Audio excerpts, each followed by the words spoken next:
Hello, welcome to Beyond Organic Wine. I'm Adam Huss. Thank you so much for listening. This episode features the audio from the Embracing Hybrid Grapes conference that took place at UC Davis on January 26, 2026.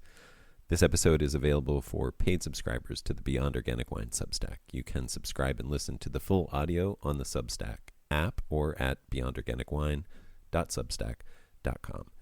And a huge thanks to those of you who already subscribe and make this and all the other content at Beyond Organic Wine possible. I couldn't do it without you. The last episode I published talked about our use of sulfur in viticulture, and I think it's really important to remember from that episode that the sulfur we spray on vineyards around the world is a byproduct of the petroleum industry. I thought of this as the U.S. and Israel attacked Iran this week, causing the shutdown of the Strait of Hormuz for commercial ships, and thereby cutting off a significant portion of the source material for the world's sulfur. I am reminded that the use of sulfur is tied directly to this global petroleum-based energy system and the wars that fuel it and are fueled and funded by it, both literally and figuratively. And I'm reminded that sulfur is used to make sulfuric acid, which is used to mine copper and create copper sulfate, and that petroleum oil is refined into horticultural mineral oil. In other words, our organic viticulture will be tied to bombs dropping on humans in the Middle East for as long as we need these substances to grow our grapes. And if you needed just one reason to consider using varieties of grapes that don't need to be sprayed at all or as much with fungicides derived from petroleum, let me suggest that breaking ties with a global fossil-fueled system of industrialized war might be sufficient reason in and of itself. But also this week we have the results of a study showing that the fungicide vinclozolin, which was used mainly in vineyards a couple decades ago, causes epigenetic changes in germline cells that get inherited without altering DNA, so that pregnant rats who were exposed to this fungicide passed increased disease risks to 20 generations, affecting kidneys, prostate, testes, and ovaries. Similar epigenetic markers appear in humans, correlating with rising chronic disease amid pesticide use. But while 20 rat generations occur rapidly, the equivalent for humans spans 500 years. Vinclozolin was in use for about 16 years from its introduction in 1981 until it became more heavily regulated. What products might we be using on our wine now that won't be regulated for another decade, that will impact our children for the next half millennium? Despite the need for ongoing improvement for organic and organic certification, it remains the best choice for avoiding introducing these kinds of pesticides into our food and wine systems. And again, we need to face the very important question of how does our choice of grapes create a need for these pesticides?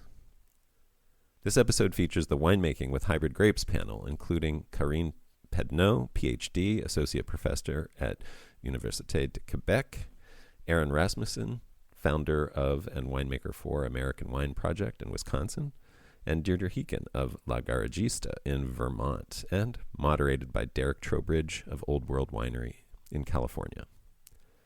They provide uncommon answers to common questions and careful approaches to making wine with hybrid grapes. But maybe, more importantly, they offer guidance about how to create a new culture of wine that frees us from things that wine should have nothing to do with. Enjoy. Peace. Okay, great. Well, welcome to this part of the day. Yeah, come on up, Karine. No rush. We are on the winemaking panel. You've seen Deirdre before, and so I think we're going to go over to the Midwest to begin, and I would love to introduce to you Aaron Rasmussen. Aaron grew up in Madison, Wisconsin. Her first harvest was in 2008 in, guess where, Napa. She was postgraduate at Lincoln University in New Zealand, 2013. Her epiphany with resistant varieties came while working with Gallo in California. Founded American Wine Project in Wisconsin in 2018.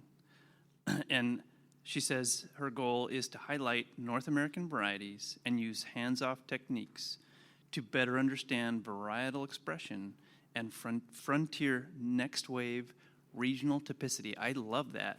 Frontier Next Wave Regional Typicity. Thank you so much for being a leader. Here's Erin. Thank you.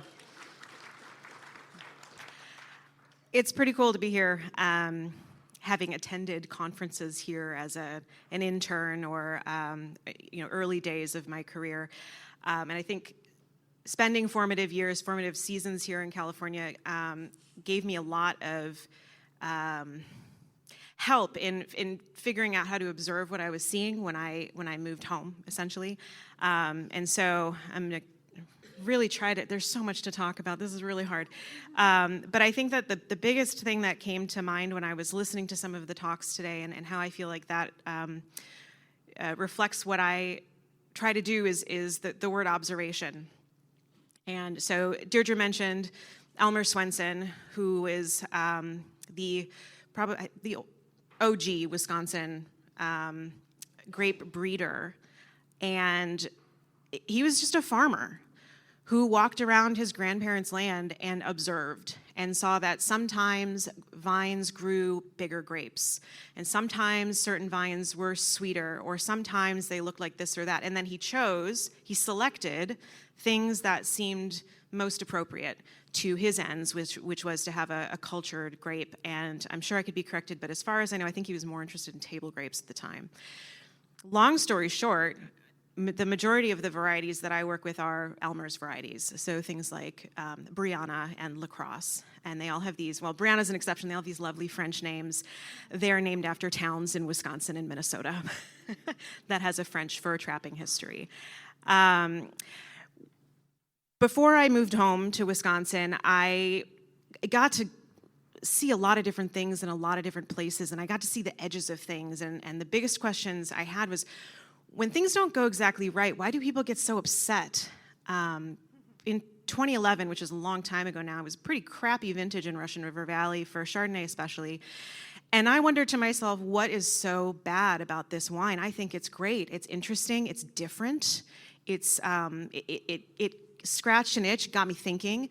And there's other vintages like that, and I'm sure you might feel a sense of validation when you pick your favorite vintage and somebody says it's terrible and it turns out 10 years later to be incredible. Another instance was traveling to Washington and realizing that they're dealing with Cabernet at a pH of 4.0 or higher, and that's not supposed to be a thing we deal with. But those wines are balanced, they're delicious, they're well worth it. And the final one, Derek mentioned that my epiphany came while working at Gallo. That was my very last job in California. I was there for about a year and was already itchy to do something weird. And when you have a research and development budget, that's kind of a cool spot to land in. And there's a research vineyard that I visited with my boss at the time, and he said, "Hey, do you want to go see the grapes that grow where you're from?" And I said, absolutely. And I think that part of the conversation that we're not, that I have to talk about in some rooms and I don't in others is the state of the Eastern industry. I think a lot of the winemaking techniques that are used there are still very, well, I wrote this down too, and I was really good at analogies in middle school and I won an award. And the one I came up with today was, California is to France as Eastern winemaking is to California. We still look to this state for the styles that we're supposed to make. And so I think a lot of times in the Eastern states, we get tripped up on that, and you end up with something that's not actually true to the grapes that we can grow. Or we just truck in a bunch of juice on the bulk market and do it that way. But these grapes that I got to see at this vineyard out near Santa Rosa were Chardonnay and Vidal Blanc and Frontenac, and I realized after hearing, well, Midwest wine is no good, it's no good, there's no way you can make wine there.